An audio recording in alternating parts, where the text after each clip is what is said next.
She has an open aggravated robbery of over 65 or disabled. So do I venture a guess that that is allegedly probably taking care of an elderly and she takes a bunch of credit cards and uses them? Is that? Good morning, Miss Smallwood. How's jail? Really? Wow, you have been a very busy person. This moment sets the stage. The sheer avalanche of charges, credit card abuse, fraud, felony theft, aggravated robbery, paints a portrait not of one bad decision, but of a pattern of behavior. To the casual viewer, it might feel overwhelming, almost unbelievable, that one defendant could stack this many cases across multiple states. But in the legal world, prosecutors call this habitual criminality. It matters because judges don't just weigh the single charge in front of them, they consider the bigger picture of risk to society. And right here, Judge Fleischer is already signaling, this isn't just about... Let's go through your stuff. So at the outset, it looks like you're wanted out of state for one reason or other. I have no idea. I know you're going to tell me it's all gumdrops, tulips, and little bunnies jumping, right? But how I get to know you is how you look on paper, right? What I see now, you have a credit card abuse that's open, a felony credit card abuse, a felony theft, 2,500, two or more times open, a felony fraud, another credit card abuse open, another credit card abuse open, another felony theft open, an aggravated robbery. Is that it? And then what else you got open out of state? She has two thefts of properties from Houston County, Alabama. No kidding. Yes. What would you like? A unicorn. I understand and I see it, but she's got a lot of skin in the game. She's got about, I don't even know how many thousands of dollars of bonds on felonies that she's made. And technically Alabama is just minor thefts. Realistically, we don't want Alabama to spend the money to come get her. She's gonna put up her own money. And you know what? She's gonna have not only this bond, she's gonna have all those other bonds up in the air. And so she's got a lot on the line, and we discussed that. Now, the failure to appear, Judge, I know just one more argument, was only because she was in jail here. She was keeping up with the Alabama case. Does not bode well the number of cases and types of charges, of course not. But she technically, it was not really a failure to appear, it's just, I mean, she couldn't go. She has been keeping up with it. Her family is very invested in helping her and got a lot of financial investment. And as a side note, I mean, she's been feeling it. Her sister got shot in the face, 20-year-old sister shot in the face, and she had her funeral. Pause here. This is where the human side collides with the cold machinery of justice. A young woman, accused of exploiting the elderly, sat in court grieving her 20-year-old sister's funeral, shot in the face. Imagine the emotional whiplash, one day burying your sibling, the next day facing decades behind bars. Should her grief earn her compassion? Or does tragedy not erase responsibility? This is the moral gray zone audiences wrestle with. Justice isn't blind to humanity, but it can't be swayed by it either. The real tension here isn't just legal. Yesterday she missed it. So That sucks. she understands like what's been going on, and she's feeling it. And sister died.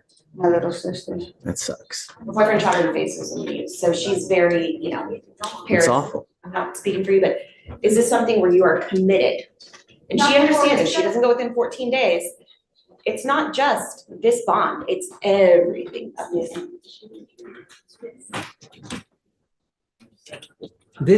She has an open aggravated robbery of over 65 or disabled.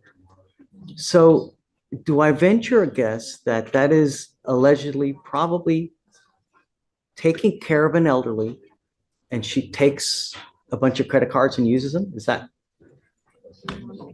I would have to see if there was an offense. But Judge, she's also had similar history in other states within the last few years as well. So we wouldn't feel comfortable releasing her on bond. We have concerns that she would be a danger to the community if we did so.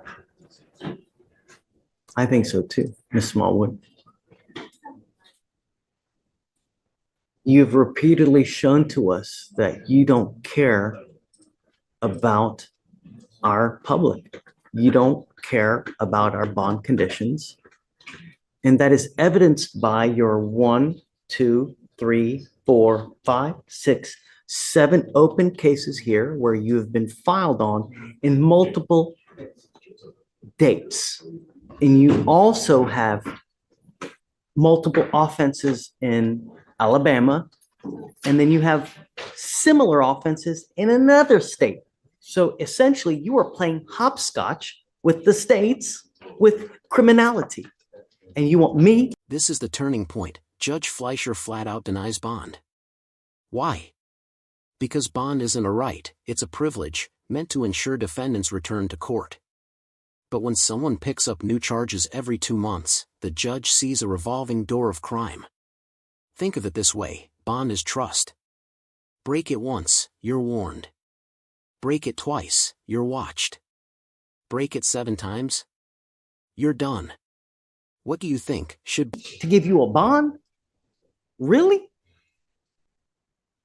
I would like hair, but I'm not going to get it. That's just a sad fact of life.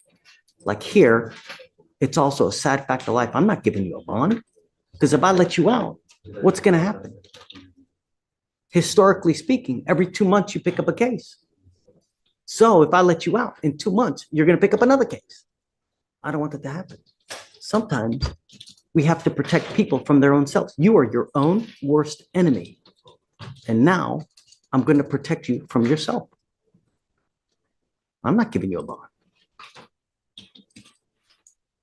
I can't trade. Understood, thank You know what I mean? It'd be, and not only that, all the money she's posted here, 1, 2, 3, 4, 5, 6, $60,000 bond. Whose money is that? All these are credit card abuse cases. She's getting money from somewhere, some other place. No. Sorry, man.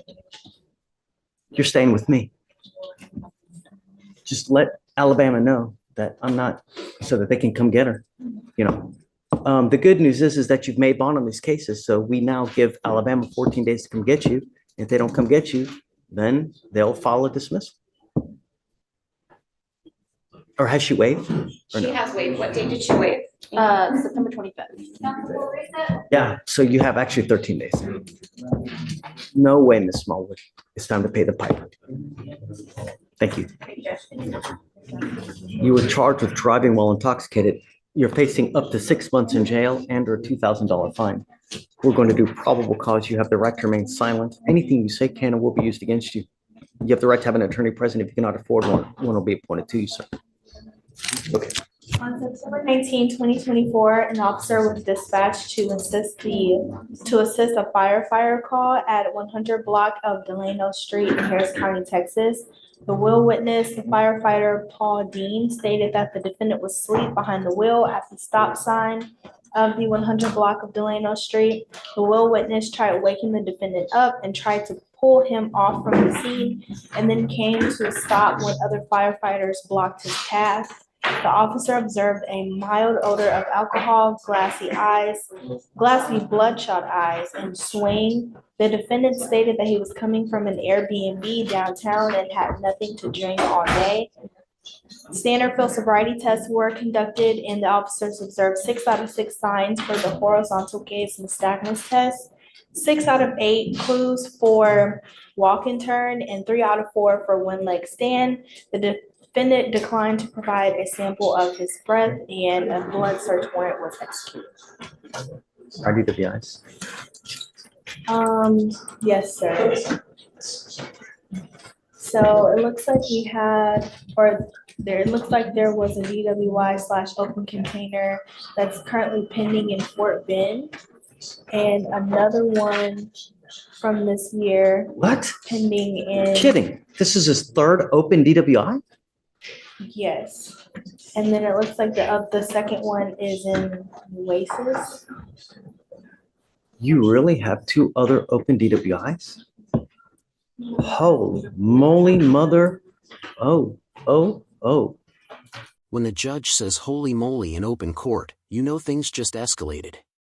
Gonzalez isn't facing his first DWI, or even his second. He's on his third. This isn't about a single night of bad judgment, it's about public safety. In Texas, repeat DWIs are treated with deadly seriousness because every time someone gets behind the wheel intoxicated, it's a roll of the dice: who lives, who dies. By revoking the PR bond and slapping down $50,000. And you got a PR bond in this case? Guess what I'm doing to that PR bond? Guess how high I'm making your bond now, Mr. Gonzalez? Yeah, probably $50,000, dude. You have two other open DWIs. You've not picked up another DWI? I'm revoking your bond, and I'm now setting it at $50,000. And I'm going to tell you now, if you get out of custody, you will have such strict conditions that if you violate this thing, I'm going to light you up like a freaking Christmas tree. You were not allowed to drive whatsoever. You will be signing an affidavit with me today, Mr. Gonzalez. If I find that you drive, I will have a contempt hearing, and every time you drive, I can put you in jail up to 6 months, and I can stack it. Do you understand? He really has two open other DWIs. God, home confinement if he gets out. GPS monitor prior to release. Can you file interlock paperwork, please? You're not allowed to drive any vehicle whatsoever. And did he have an interlock on this car now? Because he's probably ordered to have one. So he has two open DWIs in two other counties now. Who's this defendant, Judge? Gonzalez. They gave him a PR bond in this case, ixnay on the PR bond A. And I'm actually going to make it extremely high as well, because that's, Mr. Gonzalez, if you have a drug and alcohol problem, you better address it, because if you don't, I'm going to do it for you. Baloney. No, I've been looking for programs. I believe you. Sometimes you start looking a little bit too late and you do catastrophic damage. I'm now going to intervene so that that doesn't happen.